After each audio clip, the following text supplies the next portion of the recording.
Queridos compañeros de la mesa, antes de darles paso para que ustedes nos cuenten cosas bien interesantes que tiene para contarnos al oído, yo quiero insistir en el tema de Lorenza Le. ¿Cómo se le va a poner ese tema a Colombia?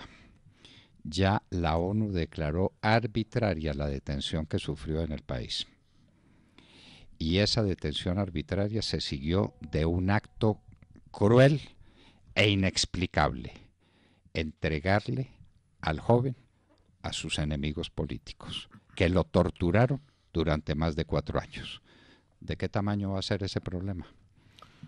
Pues tiene que ser inmenso. No, y rodeado de unas cosas tan increíbles como que van y lo tiran en el puente y él dice que apagan la luz para poderlo entregar, que Se le le, roban ro las pertenencias. se le roban lo que llevaba. ¡Qué vergüenza! No solamente lo golpean, lo maltratan, sino que lo roban.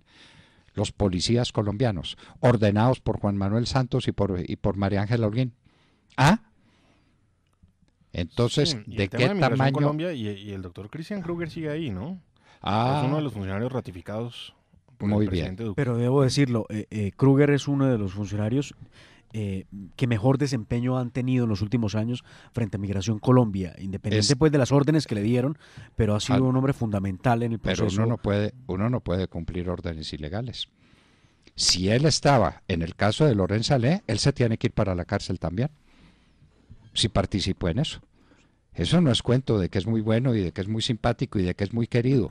Él estaba en Migración Colombia cuando esto sucedió, Demar. No lo sé, hay que verificarlo, doctor Ay, Fernando. verifiquémoslo, porque se tiene que ir para la cárcel.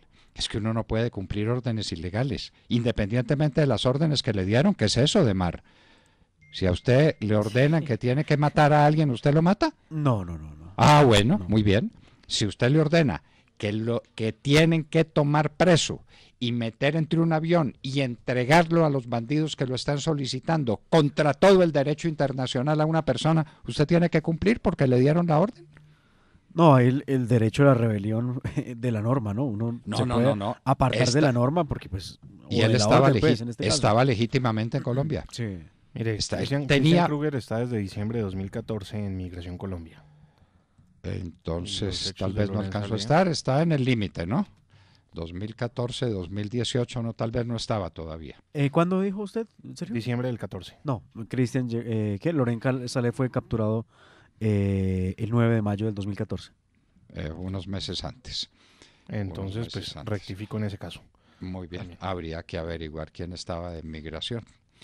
Quién estaba en migración y la señora María Ángela Holguín que responda y Juan Manuel Santos que respondan, porque esto se le va a volver un problema monumental a Colombia. Esto y lo de Fernando Valdá. Espérese que ahí viene el otro problemita también, ¿no? Ah, no, el de Valdá también, es que es casi que calcado, ¿no? El mismo modo superandi, ¿no? Como Juan Manuel Santos se congraciaba con el gobierno de Rafael Correa y de Hugo Chávez para poder que le ayudaran en su consecución de las conversaciones de paz con la guerrilla de las FARC. Recuerde que estos son favores pagados, ¿no? A ver eso cómo era. ¿Y cómo fue la cuestión del destierro de una niña colombiana? Esa criatura es colombiana. Es ecuatoriana por el jus sanguinis, es colombiana por el jus soli. Nació en Colombia y es colombiana. Y la desterraron de Colombia. Pero además a Fernando Valdá lo pusieron preso sin orden judicial. Sin ninguna razón para que lo pusieran preso. Y eso lo hizo un general de la policía que hoy está en lo más alto de la cúpula de la policía. A ver esto cómo es. ¿Esto cómo se va a poner? Yo no sé si Fernando Valdá ya tenga declaración de la ONU de que su detención fue arbitraria. Lorenza Le sí la tiene. Yo no sabía esa noticia. ¿Cómo les pareció? Sí, también habló de la Corte Interamericana de Derechos Humanos. Claro, pero ya la ONU ya declaró arbitraria la detención de Lorenza Le en Colombia. Es que no hay por dónde, porque ni siquiera Santos podría salir a decir que simplemente se lo pidieron y que pues él razón a la colaboración entre países, lo envió, porque es que en ese momento ya se sabía que Maduro torturaba a los presos, ya se sabía que los muchachos salían volados de Venezuela huyendo de la tortura que les esperaba. Entonces era evidente lo que iba a suceder. No puede decir Santos que no sabía que a este muchacho le iba a pasar todo lo que le sucedió. Como sabía perfectamente que si le enviaba a Walid Macled a Venezuela, al régimen, pues simplemente lo iban a guardar, lo iban a escoltar e iban a evitar que dijera todo lo que sabía sobre el cartel de los soles. Y hasta el sol de hoy no sabemos qué pasó con Walid Macled.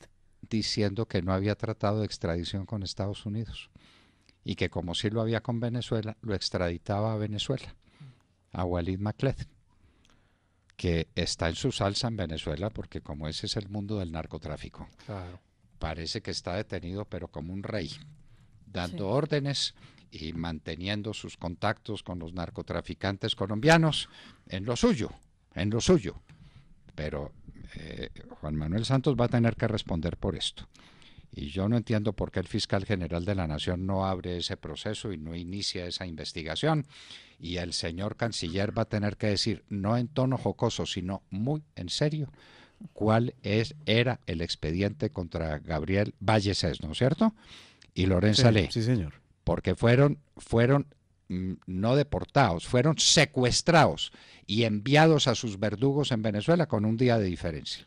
Sí, además aquí los cogieron en Bogotá, en la calle 100 con carrera 15. No fue ni siquiera en sus domicilios, lo cual quiere decir que los estaban siguiendo, les tenían montado todo el operativo y les estaban haciendo todo el seguimiento. Mire, iba para la Escuela Superior de Guerra. Claro. Porque estaba recibiendo cursos en la Escuela Superior de Guerra. ¿Cómo le parece lo sospechoso de su conducta en Colombia? Y el director en ese entonces de Migración Colombia era Sergio Bueno Aguirre. Bueno, pues que se prepare. Quien fue premiado después con un consulado en Chile. Pues que se prepare Sergio Bueno Aguirre, que se prepare, porque esto no se queda así. Así el fiscal quiera dejar en la impunidad este hecho, no lo van a poder dejar en la impunidad. Porque obviamente Lorenza Ley y Fernando Valda, si en Colombia no hay justicia, la van a buscar en el campo internacional. A ver esto cómo se pone. A mí me parece que este va a ser uno de los casos más graves y más espectaculares que va a tener que enfrentar Colombia por cuenta de las atrocidades de Juan Manuel Santos y de María Ángela Holguín, quien lo creyera. Pero ella fue su cómplice. Sí, este y el de Valda. Y el de Valda, casi claro. Que se podrían juntar casi. Es que se van a juntar en los organismos internacionales. Sí, Valda igual ya anunció que viene una demanda contra el Estado colombiano. Ah, bueno, Lorenza Ley no lo ha anunciado así, pero ya estuvo en la Cancillería diciendo, señor canciller, aquí estoy, dígame qué había contra mí. En Venezuela nunca hubo contra él ni una orden de captura. Aquí no pueden decir, es que era un delincuente buscado por la autoridad venezolana. A ver dónde está la orden de captura, a ver dónde está el auto de iniciación del juicio. Nada. En más de 4 años de tortura no hubo nada contra Lorenza Ley, porque no había nada contra él. ¿Qué le podían hacer a un muchacho que simplemente protestaba? Inerme, sin poner una bomba, sin nada, no lo pudieron acusar de nada. Y Colombia lo mandó y se lo entregó a estos sinvergüenzas de Venezuela para que lo torturaran. Ese era el objetivo, o para que lo desaparecieran. Por gracia de Dios no lo desaparecieron. Claro, y ahí está bien. Eso es lo que él dice, ¿no? Que lo hacen informalmente, a oscuras, en la noche, mandado a toda carrera en un avión para que nadie se diera cuenta y lo desaparecieran. Bueno, otro tema que tenemos entre manos es el asesinato de este señor de Dávon en las cercanías al pie de Santa Marta. Y van 6 muertes por sicarios en Santa Marta en este año. ¿Esto qué es? Santa Marta, centro turístico de primer nivel. Santa Marta, una ciudad bella, tranquila. Vean lo que lo convirtieron ya los narcotraficantes. Narcotraficantes, sí, señor. Ah, ¿y entonces quiénes son? ¿Y son narcotraficantes de dónde? ¿De las FARC, del ELN? Eso es lo mismo. Los une ese común denominador. Se pueden poner brazaletes distintos, pero son todos iguales. Narcotraficantes. El terror A este señor lo mataron a sangre fría. Esto fue espantoso. Eso fue Esto una cosa cinematográfica, además, ¿no? Pero, el carro iba en movimiento, los sicarios se hicieron al lado de él, le dispararon, el carro se volcó y al parecer los sicarios fueron hasta el vehículo a cercionarse y los remataron. sin al parecer, esa es la historia. O sea, porque iban en el carro otras personas que dieron cuenta, contaron qué era lo que había pasado. Los remataron. Pero por Dios, ¿en qué mundo estamos viviendo? ¿En qué país estamos viviendo? ¿Qué país nos dejó Juan Manuel Santos? Sí, se trata de Juan Carlos Pedroso. Él era el director de recursos humanos precisamente del grupo Dajabón y esto ocurrió en la Troncal Caribe, en la región de Quebrada Valencia, en las afueras de Santa Marta, Sí, pues zona rural de Santa Marta. el alcalde ha salido a pedirle al presidente que por favor cumpla con una promesa que hizo en la última visita a Santa Marta, que es que aumente el pie de fuerza para el batallón de alta montaña y carabineros, porque dice que la situación está supremamente complicada. Ay, Dios mío. Bueno, y entonces el doctor Holmes Trujillo presenta excusas por su mal chiste No. en EAFIT. Pero yo no sé Bueno, qué es más Por su curioso cuasi para participación analizar en política. si las excusas que presentó o lo que dijo. Porque él llega en su presentación de excusas dice lo siguiente: si se considera inadecuado lo que mencioné de manera espontánea en un ambiente académico y amparado por la libertad de cátedra, ambiente que es para mí tan conocido y tan común porque he sido profesor universitario por tantos años, pido excusas por haberme dejado llevar del humor y de la espontaneidad. Pues el profesor no, el canciller no es profesor para el momento en que da esas declaraciones. bueno, no es profesor, pero en fin, da unas excusas ahí en fin, la vaca. Pero mientras, anuncia lo que es un secreto a voces para todo el mundo. Claro, más chapalea, más se atolla. Claro, todo el mundo Todo el sabe mundo que lo que sabe. está haciendo es campaña presidencial allá y por eso, tal vez por eso esté manteniendo unos personajes inexplicables, ¿no?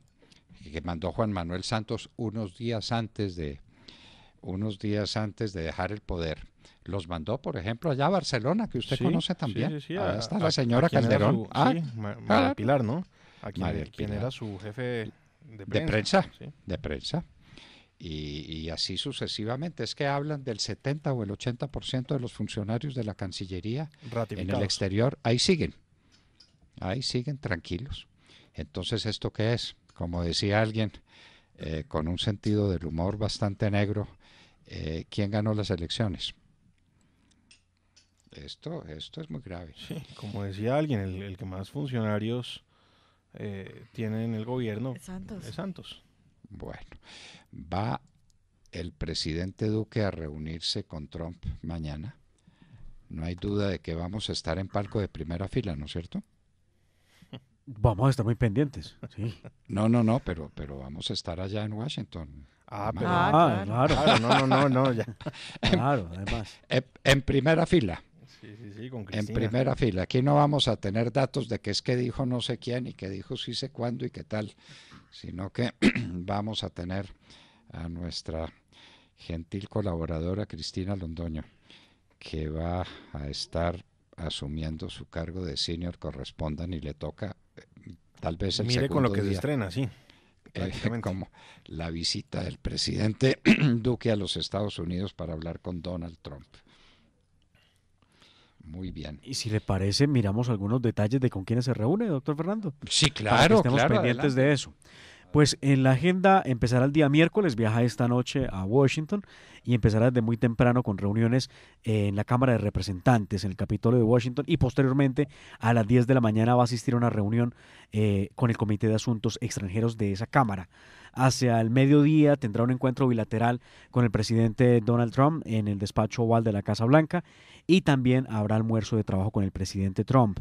Además, la primera dama de los Estados Unidos, Melania Trump, recibirá a la primera dama colombiana, María Juliana, en un encuentro en el que abordarán temas importantes como el consumo de drogas y la cooperación en temas culturales y programas para la primera infancia. En horas de la tarde, el presidente Iván Duque visitará a la líder de la Cámara de Representantes, Nancy Pelosi, y 2 horas después se reunirá con el líder de la minoría de la Cámara Baja, Kevin McCarthy.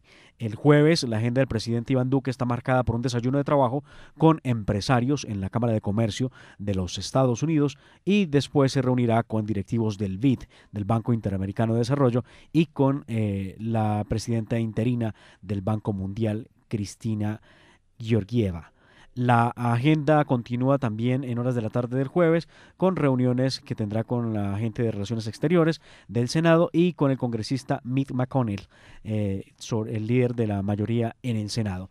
Esta es pues la agenda que tendrá el presidente Iván Duque en los Estados Unidos y se dice que entre los temas que abordará con el presidente Donald Trump está obviamente el del narcotráfico, el de proceso con las FARC, el de la extradición de Santrich y el tema de Andrés Felipe Arias. Eso es lo que han dicho algunos medios de comunicación en Colombia.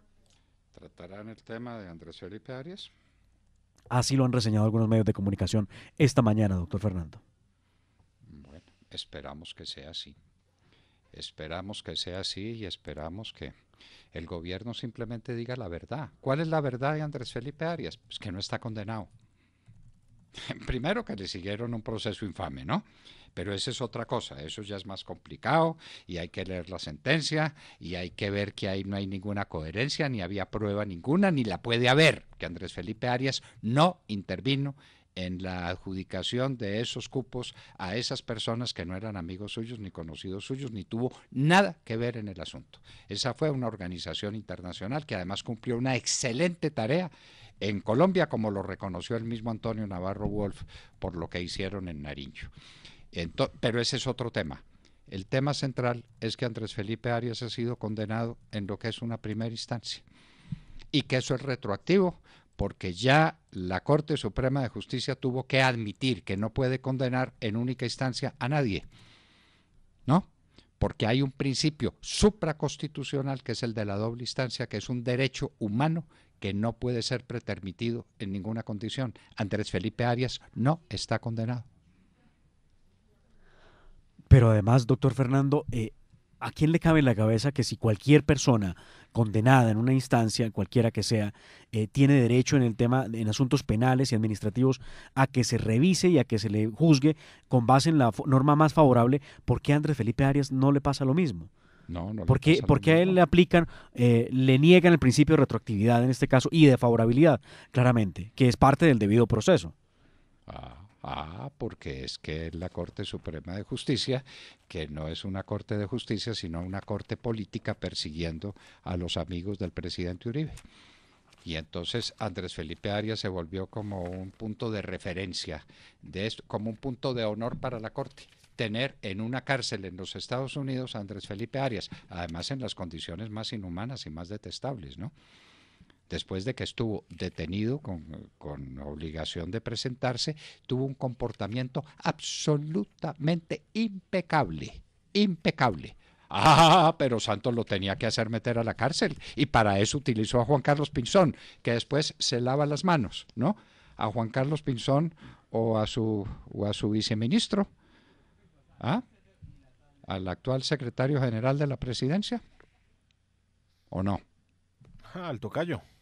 Al tocayo del Papa. Bueno, Doctor Eastman. Muy bien, y a propósito de eso, tenemos una invitada muy especial que es Catalina Serrano, una mujer absolutamente sorprendente, de un valor que no puede dar sino la fe en Dios, ¿no? Y la entrega a Dios. Lo que ha padecido Catalina Serrano, lo que han padecido esos hijitos por esta iniquidad que se comete contra Andrés Felipe Arias, no puede describirse. En un minuto, Catalina Serrano estará con nosotros en la hora de la verdad. Y les hablábamos al oído. 7:46.